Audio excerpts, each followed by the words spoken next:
Hi everybody, it's Claire back with another art journal video. This one is a really old one that I've just come across and hadn't shared with you, so I thought I would anyway. Kind of with the idea of using a repeated image on your art journal page. So this is collage paper from Natalie May Scrapbooking, and you can you can see that I'm basically mutilating it. So I'm just taking the faces out. This is something that I really like to do because I like to use that face as a starting point for my journal page. Then I can make it my own. I'm not constrained by the way that the image looks on the collage paper. And although sometimes I like that, sometimes I also like the freedom of being able to take something and change it, make it completely different. Like I say, this was one that I created probably about a year ago, and I've just kind of come across it. Um, Looks like it was probably last summer, um, maybe even longer ago than that, not sure. So I've added some white gesso to the page, and then I'm going to stick the faces in. They're going to be up at um, different heights. Yes, I'm just working that out.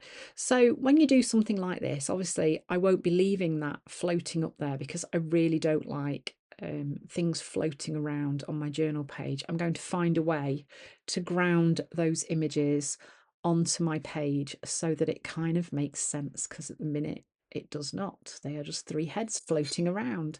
So I've grabbed some collage paper. This is also from Natalie May Scrapbooking, and I'm going to use that at the bottom of my page just to create that, the idea of that kind of grounding.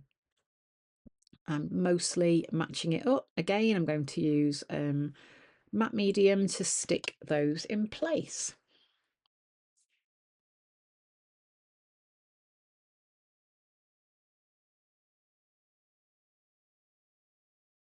So now what I need to do is think about how I make these images work on my page. So I'm going to give them some hair. Of course, they're going to have flowy hair, and I'm going to give them some kind of paper doll style body. So I'm not going for detailed bodies here with hands and arms and shoulders and elbows and all that. No, I'm just going for the shape of a torso, and that is good enough.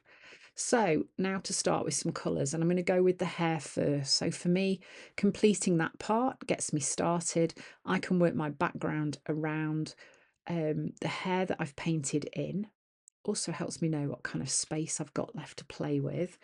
Um, as a little guide when you're doing something like this, roughly the space between the eyes and the bottom of the chin is the same as the space between the eyes and the top of the head. So that's kind of like a rough guide, so you know where to put the top of your hairline. Um, just like roughly, but you will know whether it looks right or not. This girl's going to have hair flowing. It must be super windy wherever she is, because hers is flowing away and back from her.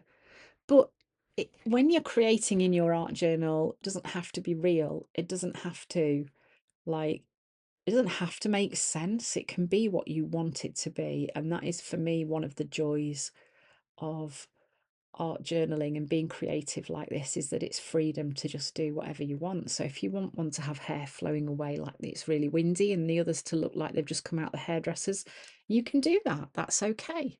So the colours that I've used are taffy, lavender and watery, the newer paler colours from Dina Wakley. I absolutely love them. Watery particularly is one that I find myself reaching for very, very often.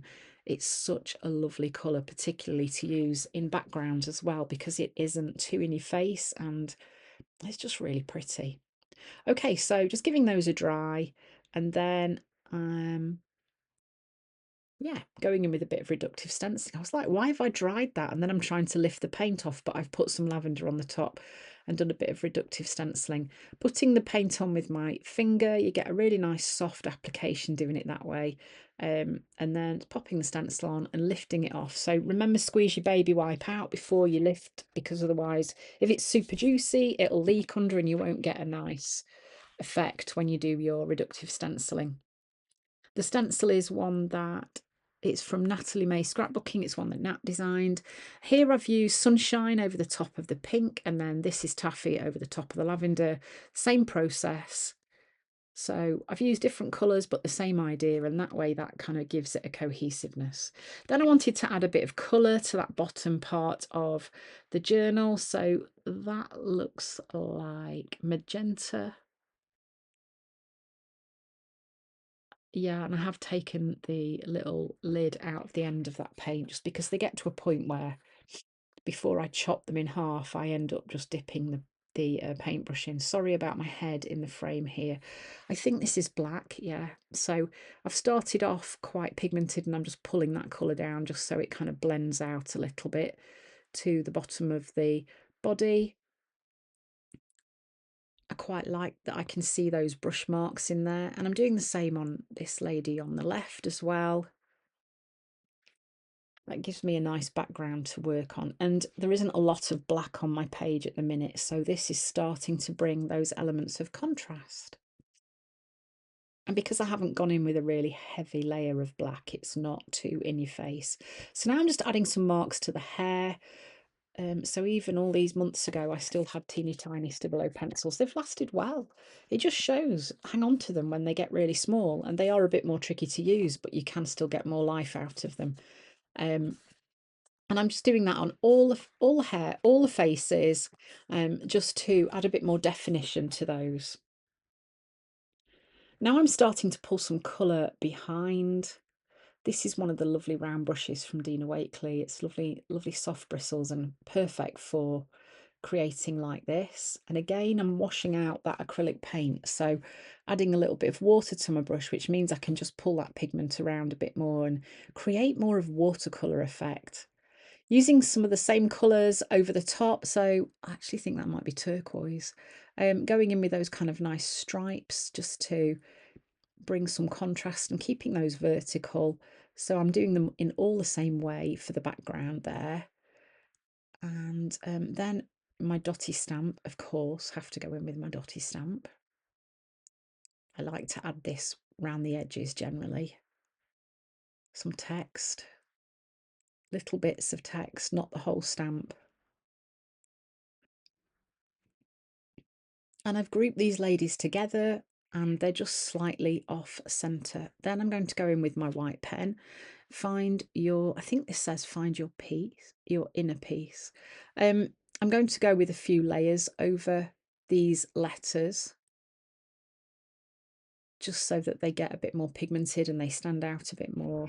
But don't despair if you go in with your first layer and you can't see it, dry it and go back in again and keep repeating that till you get the opacity that you want with your paint pen, because it will get darker or more opaque each time you go over it.